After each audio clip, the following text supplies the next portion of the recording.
Dubai 24H car റേസിൽ അജിത്തിന്റെ team 3-ാം സ്ഥാനം നേടി. 13 വർഷത്തിന് ശേഷമാണ് അജിത്ത് ട്രാക്കിലേക്ക് മടങ്ങിയെത്തിയത്. അജിത്തിന്റെ മത്സരം നേരിൽ കാണാനായി ഭാര്യയും നടിയുമായ ശാലിനിയും മകൾ അനുഷ്കയും ദുബായിലെത്തിയിരുന്നു. റേസിന് ശേഷം നടൻ തന്റെ പ്രിയതമ്മയ്ക്ക് നന്ദി പറയുകയും ആലിംഗനം ചെയ്യുകയും ചെയ്യുന്നത് ആരാധകർ രണ്ട് കൈയും നീട്ടിയാണ് സ്വീകരിച്ചത്. ഷാലു, എന്നെ റേസിംഗിന് അനുവദിച്ചതിന് നന്ദി എന്ന് അജിത്ത് പറയുന്ന വീഡിയോയും ഇതിൽ കാണാം. നിങ്ങളെക്കുറിച്ച് ഓർത്ത് എനിക്ക് അഭിമാനമാണ്. എന്തൊരു മനുഷ്യനാണ് നിങ്ങൾ. ഒരേ ഒരു അജിത് കുമാർ എന്നാണ് സിനിമാ താരം മാധവൻ കുറിച്ചത്. സിനിമാ താരം എന്ന നിലയിൽ മാത്രമല്ല അജിത്ത് പ്രശസ്തൻ, നല്ലൊരു റേസിംഗ് പ്രേമി കൂടിയാണ് അദ്ദേഹം. സെപ്റ്റംബറിലാണ് താരം അജിത് കുമാർ റേസിംഗ് എന്ന പേരിൽ സ്വന്തം റേസിംഗ് ടീമിന് തുടക്കം കുറിച്ചത്. Formula, BMW Asia, British formula 3, FIA F2 championship തുടങ്ങിയ പല ഇവന്റുകളിലും താരം പങ്കെടുത്തിട്ടുണ്ട്. 2000-കളിൽ കായിക രംഗത്ത് ശ്രദ്ധ കേന്ദ്രീകരിക്കുന്നതിനായി അദ്ദേഹം അഭിനയത്തിൽ നിന്ന് ഒരു ഇടവേള പോലും എടുത്തു.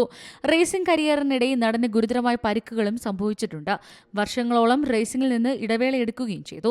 13 വർഷത്തിന് ശേഷമാണ് താരം വീണ്ടും റേസിംഗ് മത്സരങ്ങളിലേക്ക് തിരിച്ചെത്തിയത്. ദുബായ് 24H റേസിംഗിൽ പങ്കെടുക്കാനുള്ള പരിശീലനത്തിനിടെ താരം അപകടത്തിൽപ്പെട്ടിരുന്നു.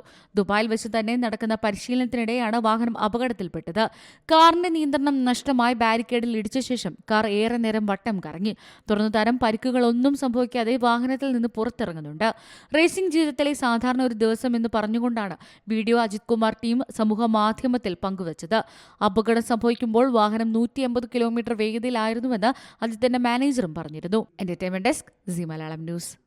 ഏറ്റവും പുതിയ വാർത്തകളും വിശേഷങ്ങളും വിരൽ തുമ്പിലറിയാൻ സി മലയാളം ന്യൂസ് എല്ലാ ഡിജിറ്റൽ പ്ലാറ്റ്ഫോമുകളിലും ലഭ്യം.